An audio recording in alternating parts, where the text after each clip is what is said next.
नमस्ते.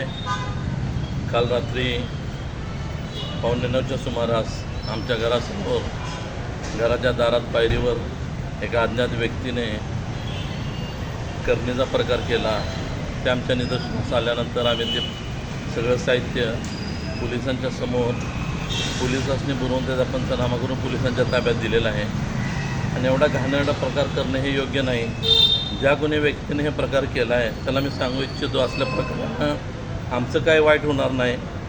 आणि कुणाच्या करणीनं, कुणाच्या चेटकनं, कुणाच्या तोटक्यानं जर वाईट होत असतं तर एवढं मोठं बाबासाहेब आंबेडकरांनी जे संविधान दिलं, आपल्याला लोकशाही दिली, त्या लोकशाहीत इलेक्शनचं काय राहिलं नसतं. इलेक्शनच्या काळात हे होणं योग्य नव्हतं. त्यामुळं मला काय त्यांना फरक पडणार नाही.